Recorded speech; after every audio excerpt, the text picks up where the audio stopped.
Bonjour à tous, aujourd'hui on se retrouve pour une nouvelle vidéo sur le minimalisme et voilà, j'ai déjà fait il y a quelques semaines une autre vidéo par rapport à ce sujet, mais voilà, j'aimerais bien parler de ce que je mets en place pour continuer à être minimaliste. Dans un premier temps, quand je suis devenue minimaliste, c'était plutôt par un souci de praticité puisque je vis dans différents pays, voilà, entre l'Australie, l'Italie et la France, et du coup il me fallait que toutes mes affaires rentrent dans une valise de 23 kilos. C'était mon objectif et maintenant, en fait, ça en fait beaucoup moins. Donc je suis passée par différentes phases où je cherchais un petit peu, voilà, qu'est-ce qui pourrait me convenir à moi dans ma vie personnelle sur ma méthode de consommation. Et en fait, tous les vêtements où je me sentais un peu mal à l'aise, ou je sais pas, les robes trop courtes, les trucs trop petits, les trucs trop grands, voilà, j'avais toujours un petit truc à dire sur certaines affaires. Juste simplement, je les ai mis sur Vinted, voilà. Et du coup, ça fait que je me suis retrouvée avec très très très très peu d'affaires. Là, j'ai trop peu d'affaires même. Voilà, j'ai plus rien pour l'été, etc. Donc je dois vraiment juste renouveler totalement. Mais voilà, c'est une phase qui est comme ça. Et en fait, le fait de avoir beaucoup moins, vraiment beaucoup moins, c'est même pas du minimalisme, hein, c'est vraiment, j'avais quasi plus rien. Ça m'a vraiment aidé à me dire, ok, là, pour être bien, qu'est-ce qu'il me faut concrètement? Donc voilà, après j'ai regardé un petit peu des inspo sur Pinterest, sur TikTok, même juste dans la rue où je me dis ah j'aime bien ce truc-là, j'aime bien l'idée, j'aime bien la forme, etc. Et aussi, je suis plutôt dans une démarche où j'aimerais acheter des trucs de plus grande qualité, qui ne veut pas dire forcément plus cher, hein, parce qu'avec Vinted on peut avoir des super articles à moindre coût pour avoir une garde-robe qui va continuer dans le temps et qui va toujours me plaire. Voilà, parce que c'est des coupes, c'est des tissus, voilà, des choses qui sont assez, enfin pas recherchées non plus, mais voilà, qui me conviennent totalement. Donc voilà, j'ai pas encore constitué ma garde-robe. Voilà, il y a encore plein de choses que je dois racheter parce que je n'en ai plus.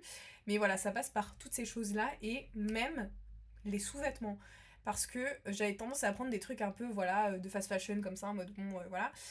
Tout ce que j'ai acheté en fast fashion c'est désintégré voilà en l'espace de peut-être 1 an 2 ans voilà ça a plus aucune forme, c'est tout distendu tout ça, alors que des trucs que j'ai pris de plus haute qualité juste dans des magasins de lingerie, bah maintenant enfin il y a des trucs que j'ai depuis plus de 5 ans quoi et qui sont toujours top. Donc voilà, je sais que c'est mieux si on ne prend pas du plastique, surtout pour les sous-vêtements, donc j'essaie de faire attention à ça, voilà, trouver des trucs un peu mieux. Mais bon, ça coûte extrêmement cher aussi, hein. La lingerie, c'est un sacré coût. Mais voilà, je veux dire, si c'est des trucs que tu vas garder des années, encore une fois, bah en fait, c'est totalement rentable. Donc voilà, j'ai vraiment fait un tri, même dans les sous-vêtements, les chaussettes surtout, parce qu'on a tendance à garder des chaussettes qui sont complètement distendues, trouées, qui sont plus belles et tout ça. Alors que, en fait, rien n'est mieux que d'avoir des belles chaussettes, voilà, où t'es contente de les mettre et de pas en avoir 50, parce que ça sert à rien d'avoir 50 paires de chaussettes, il y a une machine à laver. Enfin, donc voilà, j'ai commencé vraiment à reprendre des affaires de plus grande qualité, et voilà, j'ai des trucs. J'ai une jupe en laine, tartan, un vrai tartan des années 70 qui a été faite à la main, etc. Vraiment une pièce de collection. Je veux m'enterrer avec cette robe littéralement. Enfin, cette jupe, elle est magnifique. Et je l'ai depuis 3 ans, je crois que c'est la troisième année où je l'ai, elle n'a pas bougé. Elle n'a absolument pas bougé, alors que des trucs de fast fashion, de Shein, de Temu, en 3 ans, ils ne sont plus là, tu les as déjà revendus parce que c'est devenu trop moche, il y a des fils partout, etc. Et même en termes de pyjama, voilà, avant j'en avais plein. Maintenant j'ai 2 nuisettes pour l'été et un pyjama de nuit. J'aimerais bien reprendre un autre pyjama peut-être de nuit, voilà, qui fait aussi un peu loungewear, un truc que je peux porter même chez moi, etc. Voilà, c'est une idée, mais pour le moment j'en ai pas en vrai forcément besoin.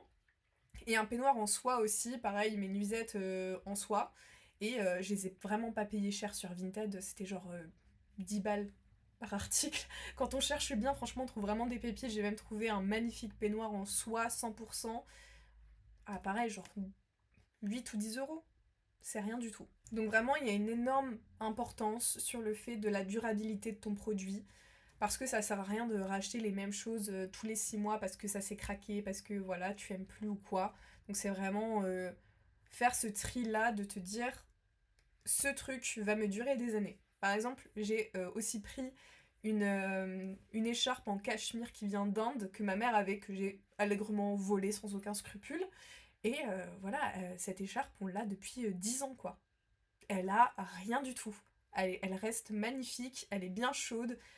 Enfin, je veux dire, c'est une vraie pièce, quoi. Mais le minimalisme, c'est pas juste dans sa garde-robe, c'est aussi, bah, par exemple, ne pas acheter trop de produits alimentaires, ne pas surconsommer de façon alimentaire aussi. Je trouve ça assez important parce que je vois qu'on est dans une société où les gens ont peur de manquer et du coup, ils vont prendre plein de trucs.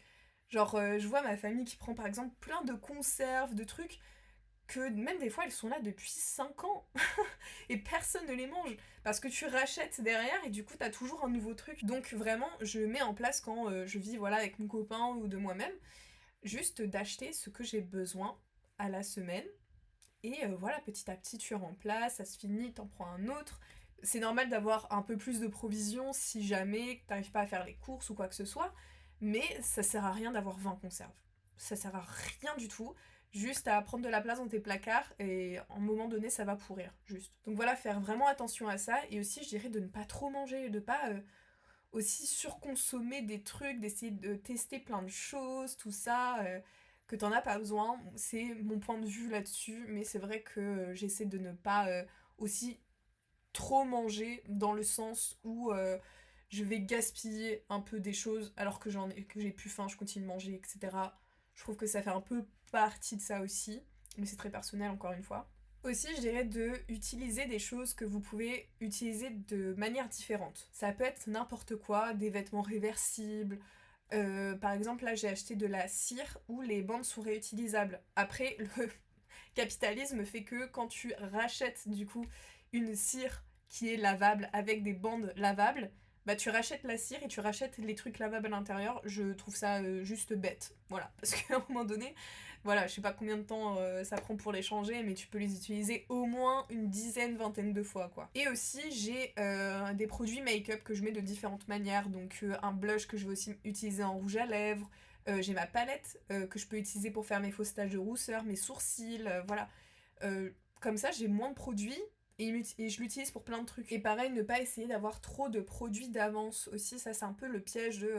enfin encore une fois, la peur de manquer en fait, où ton mascara il est quasi terminé, du coup tu vas en racheter direct un autre et au final bah t'as le temps encore de l'utiliser peut-être un mois avant qu'il se finisse réellement.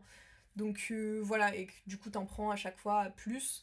Voilà, si tu fais ça sur tous les produits, bah au final tu te retrouves avec une tonne de produits que t'as pas encore utilisés parce que t'as pas fini d'utiliser les anciens quoi. Après au niveau des livres aussi, je trouve que c'est important, surtout, enfin voilà, vous voyez que je lis extrêmement beaucoup. J'ai plein de... Enfin, de toute façon j'ai des vidéos sur les lectures. Mais voilà, le fait d'avoir une Kindle, que c'est mon copain qui me l'a donné d'ailleurs, en fait, ça me permet de juste avoir tous mes livres là-dessus et de pas prendre de la place un peu inutile parce que la plupart des livres, on va pas les relire. Les seuls livres que je garde, c'est des livres que je relis. Voilà, typiquement mes Berserk ici, mes Dostoïevski, etc. Ça, je les relis, je peux les garder. Mais voilà, sinon, il y a juste un truc totalement gratuit, aller à la bibliothèque. Voilà, certaines sont gratuites, ou sinon c'est genre 2 à 5 euros, je pense, max par an. Et vous empruntez tous les livres que vous voulez. Et voilà, je trouve ça génial. Quand je vivais à Melbourne, je faisais juste ça. J'allais juste chercher mes petits livres, comme ça, ils me voyaient tous les 2 jours, voilà. Mais au moins, voilà, sinon, imaginez revenir en France ou en Italie avec mes 20 livres que j'ai lus en quelques mois. Enfin, c'est pas possible. Donc voilà, je pense que c'est les choses les plus importantes pour moi dans mon minimalisme et dans ma façon de consommer. Également, je suis végane et c'est comme ça que j'ai entendu aussi parler du minimalisme. Voilà, moi je me souviens qu'à l'époque, encore une fois, c'était Yogizis que je suivais, et enfin que je suis toujours d'ailleurs, qui parlait du minimalisme, du zéro déchet aussi, parce que ça je l'ai fait pendant un long moment, c'est assez dur de mettre en pratique tous les jours le zéro déchet, mais encore une fois, je trouve que c'est une branche du minimalisme et que si tu es minimaliste, tu dois être un petit peu zéro déchet aussi. Enfin, ça concorde avec le sujet, quoi. Donc voilà, éviter d'utiliser des trucs qui sont suremballés. Voilà, maintenant il y a des nouvelles règles par rapport à ça, mais encore quelques années c'était assez compliqué. Mais voilà, faire attention en fait, juste à ne pas jeter des choses inutilement en termes de nourriture, de pas acheter trop de plastique et de faire un max de trucs nous-mêmes parce qu'il y a plein de choses en fait qui ne prennent pas beaucoup de temps.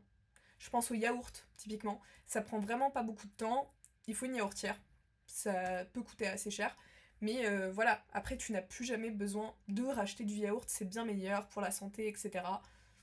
Voilà, encore une fois, un truc de consommation qui est propre à chacun. Donc j'ai hâte de finir ma garde-robe et de pouvoir vous la présenter. Voilà, dans quelques mois, on verra.